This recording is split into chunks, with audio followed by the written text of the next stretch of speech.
everyone. Happy 4th of July if you're in the United States. If you're elsewhere, happy July. I hope your summer's going well. And if it is in July, if it is the middle of winter or some other day, I just hope you're having a great day.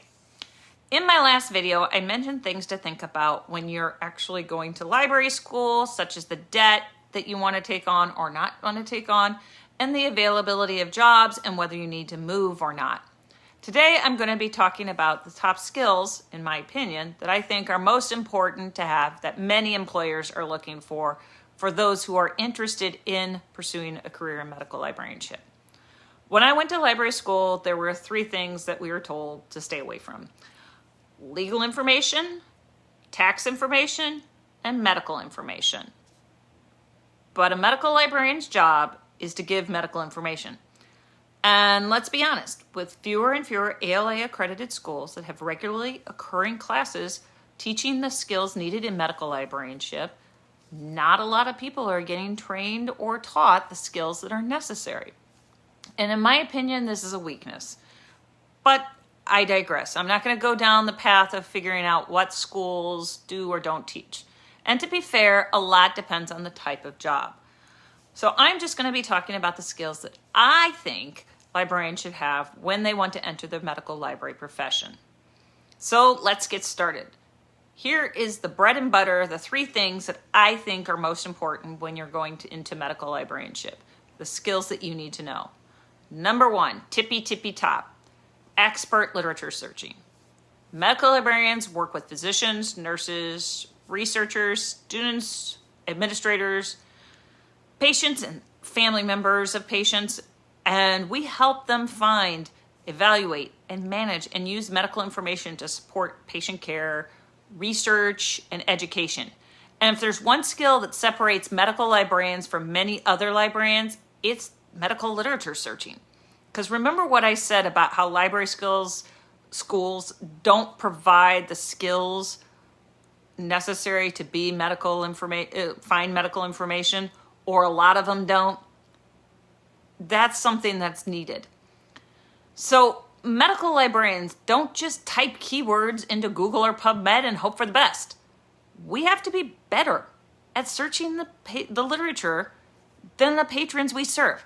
Hands down, full stop. Anyone can do a simple PubMed search, just like anyone can use tax software to file basic tax return. But when the search question becomes complex, when the rubber hits the road, you want a trained professional who understands advanced search techniques, controlled vocabularies, the databases, and their standards. And a medical librarian is to literature searching as to what a CPA is to taxes. Someone who helps ensure you find the right information, don't miss the critical details, and get the best possible evidence-based medicine information. So you need to know, in my opinion, PubMed inside and out, and be an expert on searching PubMed. The good news is there are a ton of educational videos on using PubMed put out by NLM and the NNLMs. My advice is to watch them, take notes, and learn as much as you can possibly learn from the things that and learn all those things that people don't know that they don't know.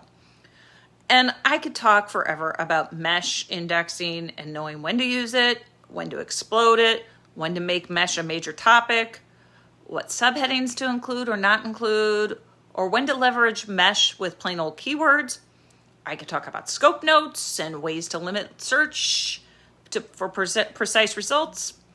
And those are all extremely important, and knowing how to use knowing that information on how to do that type of search and do searches will help you become an expert searcher.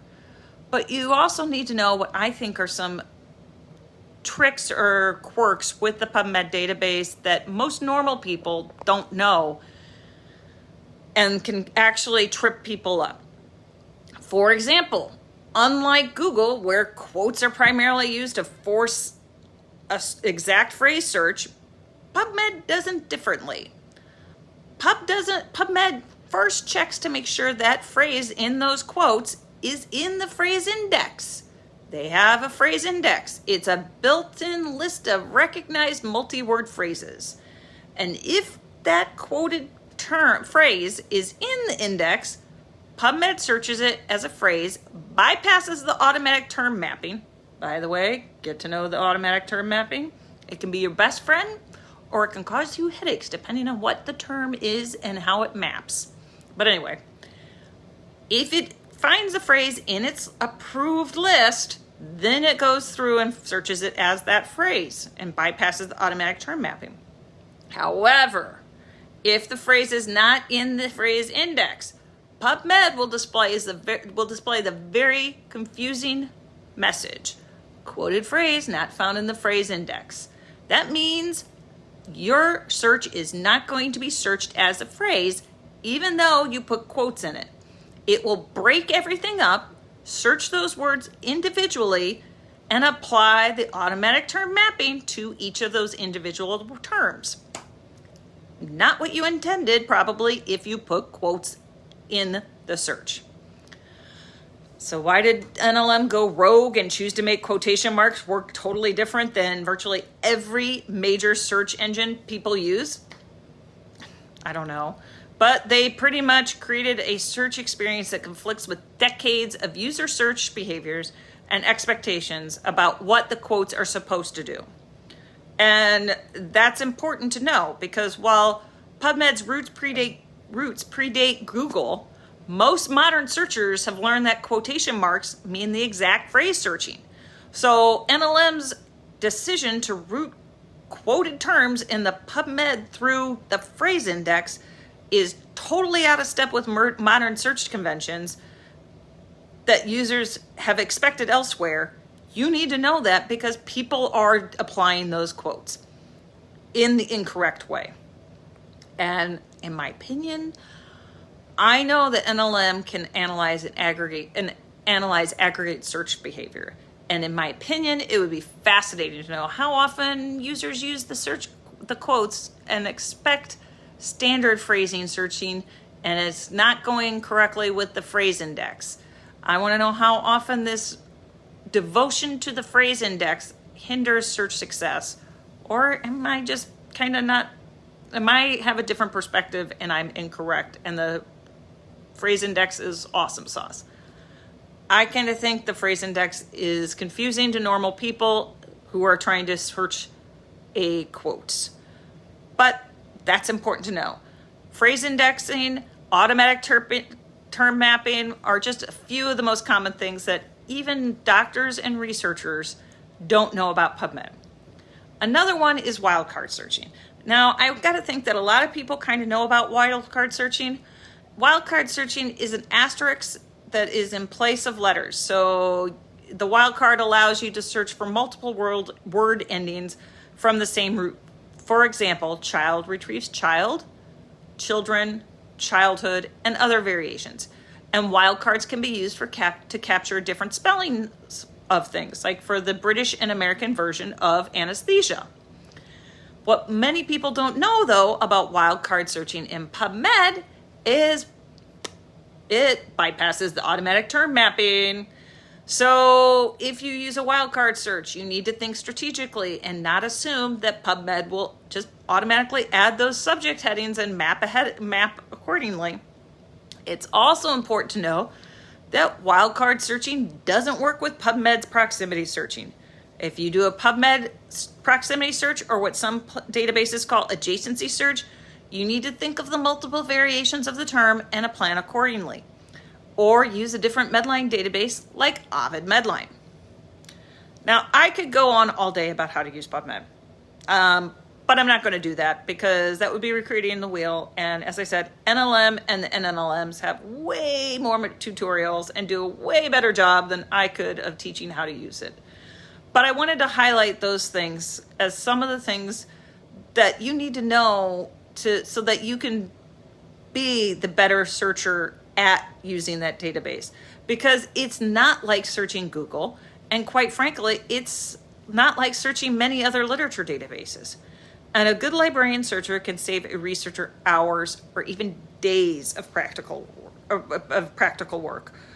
You can save a ton of time to your patrons. So the number two thing that I think of skills, or what you need to know to be a medical librarian, that the skills that we need to know is you need to have a knowledge of the medical resources. Let me be very clear up front right now. Any mention of any resources I said earlier or any resources that I'm going to say later, that is not an endorsement. If there is a tool, database, or a journal called Flibberty Gibberty and it is relevant to your library patrons, you better know what Flibberty Gibberty is. Its pros, its cons, its target audience, why a library would subscribe to it, or why wouldn't a library subscribe to it? Is it full text? Is it an abstract only database? Is it an image database? Is it videos? What are the licensing for using those images and videos? If it's full text, is it a database that allows an open URL link resolver to be embedded? All of those things are important. So when you're talking about databases and resources in the medical library world, you need to know the difference between Ovid, Medline, and PubMed. Why would you search one versus the other? For example, Ovid Medline handles proximity searching, which is called adjacency searching in Ovid. In my opinion, Ovid does a better job than PubMed with that type of searching. But those are things you need to know so that if you are able to, you can use and leverage the strongest searching in the database that's most appropriate. You need to know the difference between Embase and Medline. What about the difference between Web of Science versus Scopus? EBSCO has undergone several different iterations of its interface, so while the theory of searching CINAHL hasn't changed with its nursing and allied health control vocabulary, effective searching in the database has changed considerably, and even seasoned librarians are finding they need to brush up on the new search interface. In the realm of other types of databases, you need to know, for example, what is Clinical Key? It is a unique database of Elsevier ebooks and journals. It does not have ebooks or e-journals from other publishers. McGraw-Hill Access databases are ebooks published by McGraw-Hill, not other publishers. It does not have journals. You need to know the difference between UpToDate, Dynamed, and now Open Evidence. Why do you need to know all this stuff about all of these resources? Because your users know it. I once sat in on an interview where a hospital, not mine, was looking for a new librarian, and the person being interviewed asked, "What is up to date?" Instantly, my heart sank. They could have been very skilled in searching and done a fine job, but when a clinician hears what is up to date, that librarian lost all credibility because the physician is using that resource, that database, those things in their daily lives finding information. So look at the library websites of the hospitals or medical schools that you are applying for and get to know the resources that they list on their websites. Get to understand them. Next up, number 3, finding the full text of an article. And this is a skill that was not taught in library school. Finding an article sounds simple, and it isn't always. In reality, medical librarians spend a surprising amount of time helping people find access to articles. You need to understand what link resolvers are. You need to understand open URL technology, how to do DOI searching, what is the difference between a PMID, a PMCID. You need to understand electronic journals as a whole and the concepts of their subscriptions.